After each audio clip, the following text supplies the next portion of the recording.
Assalamualaikum warahmatullahi wabarakatuh. Alhamdulillah, salatu wassalamu ala rasulillah, amma ba'd.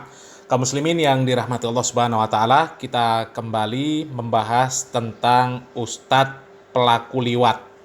Ini ustadz tapi pelaku liwat. Ustadz tapi suka sesama ustadz, melampiaskan hawa nafsunya, hawa nafsu biologisnya terhadap sesama ustadz juga.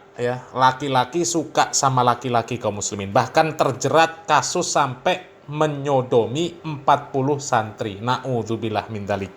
Dan ironisnya kaum muslimin, ustadz ini adalah pembenci dakwah sunnah, pembenci dakwah salafi, seperti postingan di akun media sosialnya, di mana salah satu screenshot dari postingan akun media sosial dari ustadz ini beredar luas kaum muslimin. Dia dengan terang-terangan menuduh dakwah salaf ini dengan dakwah yang penuh daki, dakwah yang penuh kotoran. Hati orang-orang yang mengikuti manhaj salaf ini hati yang penuh daki, penuh kotoran. Sementara dia ini memuji tasawuf kaum muslimin. Tasawuf ini menjernihkan hati, kemudian mengajak banyak berzikir kepada Allah Subhanahu wa taala. Tapi ternyata kelakuan dari orang ini sangat bertolak belakang dengan apa yang dipostingnya kaum muslimin.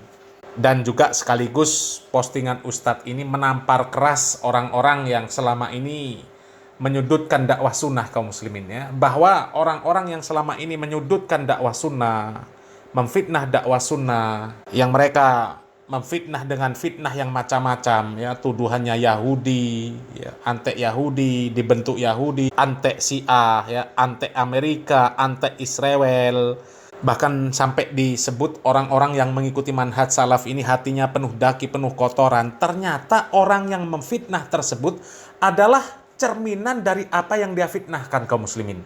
Ketika mereka menuduh bahwasanya dakwah sunnah ini bentukan Yahudi, ternyata yang mesra dengan Yahudi adalah mereka sendiri. Ketika mereka menuduh bahwasanya dakwah sunnah ini adalah dakwah agen Amerika, ternyata yang agen Amerika, yang pro dengan agen Amerika, Yahudi, Israel, ternyata kelompok mereka sendiri. Dan ini lagi kaum muslimin, dituduh bahwasanya dakwah sunnah ini, orang yang mengikuti dakwah sunnah hatinya penuh daki, penuh kotoran, ternyata yang menuduh adalah pelaku sodomi. Coba kaum muslimin, apa nggak parah itu namanya kaum muslimin, Dan kali ini kita akan menyimak kaum muslimin salah satu ceramah dari pelaku sodomi ini kaum muslimin, Katanya ahli tasawuf, Dia ini sepertinya akrab dengan Idrus Romli, entah temannya Idrus Romli, entah muridnya Idrus Romli, entah orang-orang yang mempunyai visi dan misi sama, yaitu memerangi dakwah sunnah yang mereka sebut dengan Wahabi. Coba kita simak kaum muslimin bagaimana ceramah dari ustadz ini kaum muslimin. Ini kami ambil dari channel Heri Pras kaum muslimin. Kita simak videonya. Yang tidak ikut tasawuf, tidak berini itu Wahabi juga dicaci maki teman-teman sama si ustadz sodomi ini. Lalu beredar video dia yang terbaru, nangis-nangis teman-teman. Nangis haru menjelaskan tentang sahabat ini itu. Coba kita simak videonya. Bagaimana dia ini menggambarkan betapa jernih dan bersihnya hati dia dan tidak ada kotoran sama sekali di hati dia. Kita lihat videonya.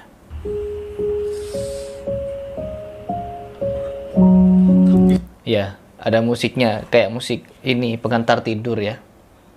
Setiap salat kita menyebut Haru. Allahumma shalli ala. Buka dulu kacamata. Ya. Ini lagi menggambarkan betapa jernihnya hati dia dan betapa banyaknya daki dan kotoran di hati dan mulut orang-orang salafi. Kan begitu tulisan dia.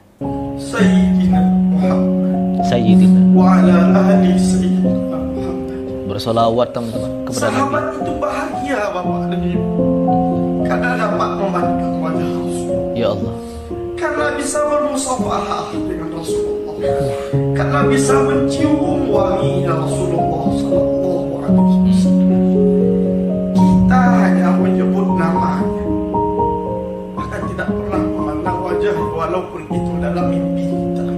Kalau sodomi gimana? Kalau jadi pelaku sodomi bagaimana? Mengagungkan Nabi Muhammad, membersihkan hati, tasawuf, belajar tasawuf, tapi outputnya sodomi seperti ini. Outputnya bukan cuma sodomi, benci kepada penduduk Mekah Madinah, benci kepada orang Indonesia yang menuntut ilmu ke Mekah Madinah, pulang mendakwahkan ilmu yang dia dapat di Mekah Madinah, nyampe Indonesia, apa yang dilakukan? Dicaci maki sama orang-orang sejenis ini. Ya Allah. Katanya ucapan dari orang-orang Salafi Wahabi itu penuh dengan apa? Dengan daki dan kotoran. Begitu katanya. Ini kalau ini bersih teman-teman. Suci, putih, mulia, dan amat beramat terhormat. Saking beramat amat terhormatnya, saking sucinya, saking bersihnya, sodomi 40 santri. Kabarnya bukan 40, tapi dibagi dua ya. Karena pelakunya bukan dia seorang, ada 2 orang. Jadi dia ini menyebarkan virus sodomi itu kepada santri-santrinya dengan cara minta pijit. Jadi dia minta pijit awalnya kepada santrinya lalu disodomi. Nah, memang rata-rata ya motifnya seperti itu kaum muslimin. Motifnya seperti itu ya. Minta dipijiti, minta dikerik ya. Mungkin alasannya masuk angin, demam ya. Seperti yang di Trenggalek kemarin kaum muslimin ya, bapak dan anak, bapaknya kiai, pengelola pondok pesantren, pemilik pondok pesantren dan anaknya ya. Itu menzinahi santriwatinya kaum muslimin. Dan tidak tanggung-tanggung kaum muslimin ya. 12 orang menjadi korbannya kaum muslimin. Dan modus yang seperti ini sudah dilakukan bertahun-tahun kaum muslimin. Bayangkan ya. Dan yang seperti ini ya nggak pernah terjadi di pesantren yang mereka sebut Wahabi, yang mereka sebut orangnya itu hatinya kotor-kotor, penuh daki, penuh kotoran. Yang kata mereka itu adalah dakwah agen Yahudi, agen Israel, agen Amerika. Ya, nggak ada yang seperti itu kaum muslimin. Ya boleh cari berita-berita tentang kasus-kasus yang seperti ini kaum muslimin. Hampir semuanya ya dari kelompok orang-orang yang seperti itu kaum muslimin. Membela tasawuf, mengaku paling ahlu sunnah wal jamaah, mengaku 100% benar, mengaku bahwasanya ormasnya sudah agama. Ya semuanya dari kelompok sana kaum muslimin.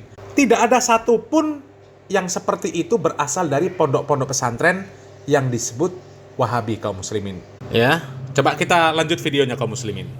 Aduh, suci, putih, suci, mulia, yang amat beramat mulia. Siapa dah namanya? Andi dan Andi begitu? Nggak tahu saya. Kalau 1400 tahunan silam Nabi pernah menangis memikirkan kita. Iya. Nabi pernah menangis merindukan kita. Maka wajar Bapak dan Ibu, hari ini kita menangis merindukan kekasih. Kita sudah ada kecintaan kepada Kecintaan. Kita selalu menyebut nama, kita selalu merindukan dia. Iya. Tidak mustahil bahwa dia akan datang dalam mimpi-mimpi kita. Datang dalam mimpi-mimpi kita, teman-teman. Ketika Ustadz Sodomi ini tidur, teman-teman, mimpi ada sosok ngaku-ngaku Nabi ketemu dia, teman-teman. Dapat ini petunjuk untuk minta pijit kepada santri-santrinya, lalu santri-santrinya diajak begitu. Host. Begitu mungkin, ya. Kan bisa jin, setan, iblis. Memang betul, jin itu, setan itu tidak bisa menyerupai Nabi, tapi ngaku-ngaku Nabi bisa. Begitu teman-teman. Kenapa? Gak mungkin orang yang hatinya jernih, hatinya bersih, suci, mulia, lalu tiba-tiba melakukan tindakan sodomi seperti itu. Pasti ini sudah mimpi ketemu sosok yang ngaku-ngaku Nabi, lalu dibisikkan begini begitu. Nangis ya. Ustadz Sodomi nangis. Setidaknya walaupun dia tidak datang dalam mimpi-mimpi kita, dia hadir mentalkinkan kalimat La ilaha illallah di penghujung hayat kita. Tuh, ya mereka meyakini ya memang ada salah satu pernyataan dari Habib ya, berceramah bahwa kalau kita mengamalkan ini itu amalan-amalan tertentu, sintuduror atau apa begitu, ada beberapa kalimat yang mereka ucapkan, nanti ketika kita mati yang ngantar kita kuburan Rasulullah. Sampai di titik itu kedustaan mereka kepada Nabi. Padahal tidak ada ajarannya, tidak ada kalimah yang Rasulullah SAW ucapkan. Karena itu perkara gaib. Arwah Nabi hadir ketika ada orang yang mati mengamalkan sesuatu, tasawuf terkhusus. Tapi mereka dengan mudahnya berdusta atas Nabi Muhammad itu. Menisbahkan kepada Nabi Muhammad. Allahu Akbar. Hoas. Seandainya beliau tidak datang mentalkinkan La ilaha illallah di penghujung hayat.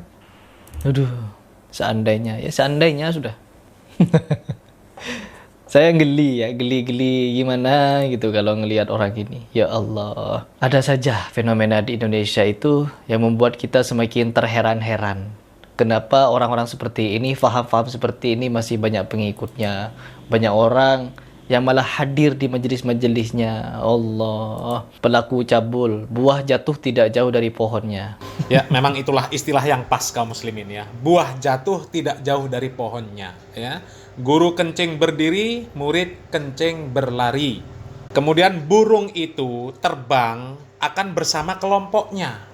Nggak akan mungkin burung gagak yang hitam legam ya, dia akan terbang bersama-sama dengan burung merak, burung makau yang indah-indah kaum muslimin. Nggak akan mungkin.